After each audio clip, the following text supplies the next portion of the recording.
Кстати, не горит.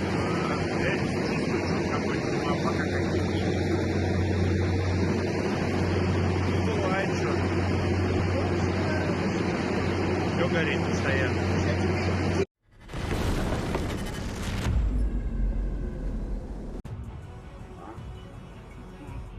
A fire broke out in the Moskow region of Russia in the town of Kotkovo, on the territory of the Central Research Institute for Special Machinery. Russian local telegram channels reported the news and published video and photos of the incident. This enterprise produces parts for Russian rocket and space technology and other industries. According to eyewitnesses among local residents, in the morning, the fire engulfed the workshop where the tests are being conducted. Thick smoke from the fire was visible in different parts of the city. According to preliminary data, the fire covered an area of 100 square meters. The cause of the fire has not been officially reported. At the same time, the Russian Ministry of Emergency Situations claims that the insulation allegedly caught fire, and there were no injuries. The Central Research Institute for Special Machinery in Kotkovo specializes in designing and manufacturing structures made of polymer composite materials for rocket and space technology. The institute also works in the interests of petrochemical engineering, transportation, energy, and other industries. In addition, the company carries out design and technological development. In particular, this institute developed a container made of composite materials for the Russian Topol-M strategic missile system.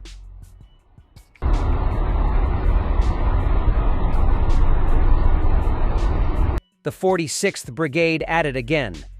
In the morning, Russians tried to advance with a force of 5 BMPs and 2 tanks. Within 15 minutes, Ukrainian artillery, FPV drones, and remote mining took out 4 BMPs and 2 tanks, while another vehicle was stalled halfway. A significant part of the infantry was neutralized by drones. Drones have become a defining feature of the war in Ukraine, shifting traditional warfare into a high-tech battlefield. Ukraine, facing a much larger military force, has embraced drones to level the playing field, using them for everything from reconnaissance to precise strikes on enemy positions. Unlike conventional combat, drones allow for fast, flexible, and often low-cost operations that are harder to defend against. Ukrainian innovators are leading the charge, with tech startups, military engineers, and even civilian enthusiasts developing agile, adaptable drone technologies that outmaneuver and outpace traditional equipment. In many cases, Ukrainian-made drones are pushing the boundaries, combining AI and autonomous features to deliver critical intelligence and support on the front lines. With homegrown models tailored for rapid production and specific battle needs, Ukraine's drone programs are now setting a global standard, catching the attention of other militaries. Through crowdfunding and volunteer efforts, they're rapidly adapting new technologies and tactics, allowing them to counter Russia's force with precision strikes and vital, real-time data.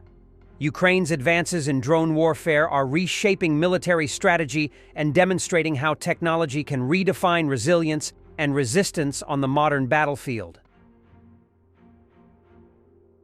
In the near future, it is planned to call up 160,000 people, which will make it possible to increase the staffing level of military units to 85%. Oleksandr Litvinenko, Secretary of the National Security and Defense Council of Ukraine, stated this in the Ukrainian parliament. A total of 1,500,000 citizens were drafted into the defense forces, he added. According to Litvinenko, this step is aimed at ensuring the reliable defense capability of the country in the conditions of the current situation at the front. The council also voted in favor of draft laws on the extension of martial law and general mobilization for another 90 days. The Minister of Defense, Rustem Umerov, stated that thanks to the new recruitment system, 12% of Ukrainian men who join the ranks of the armed forces of Ukraine do so voluntarily.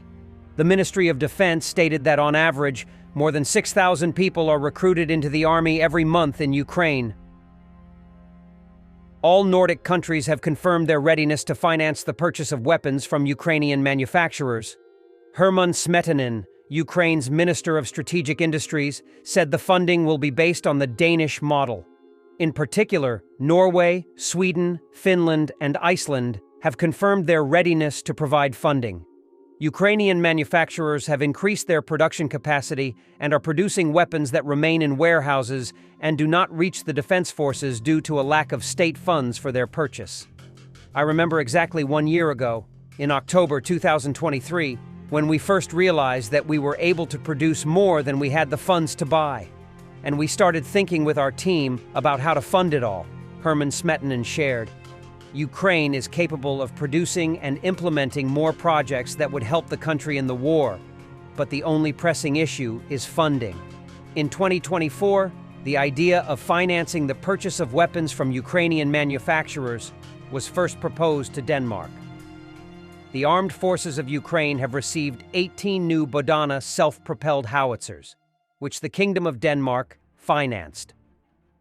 Denmark's order of Ukrainian-made heavy weapons for the needs of the Ukrainian Defense Forces was the first such precedent. This was part of an official agreement between the two countries on defense cooperation signed in June this year. And we have a portfolio of contracts in the works. And now all the Nordic countries are joining in, the minister said. Also, the Swedish government will allocate an additional 63 million euros for military aid to Ukraine.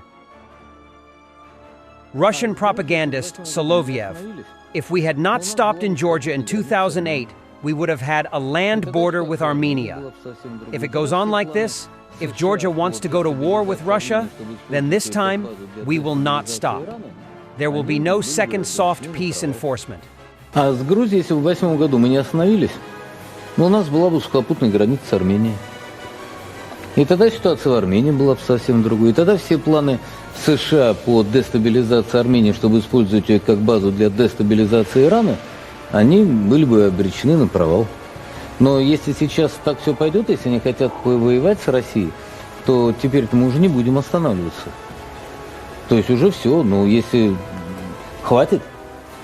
То есть второго мягкого принуждения к миру не будет. То есть если они хотят начать войну, то через 3 дня в лес, не, ребята, все будет уже тогда совсем по-другому. Вы столкнетесь совсем с другой армией. Совсем. Грузины не пойдут воевать. Я слышал все эти фразы: украинцы не пойдут воевать, грузины. Я очень часто слышал про тех, кто не пойдет воевать. Оказывались на передовой за милую душу. Thanks for watching, and don't forget to subscribe. Also, if you want to support Warthog Defense, please become our member and get early access to new videos, exclusive members-only videos, and become administrator in comment section. The membership link is in the description. Rescues every day. We had a guy last week at 6 rescues in 6 days. You know, he's doing the job every day.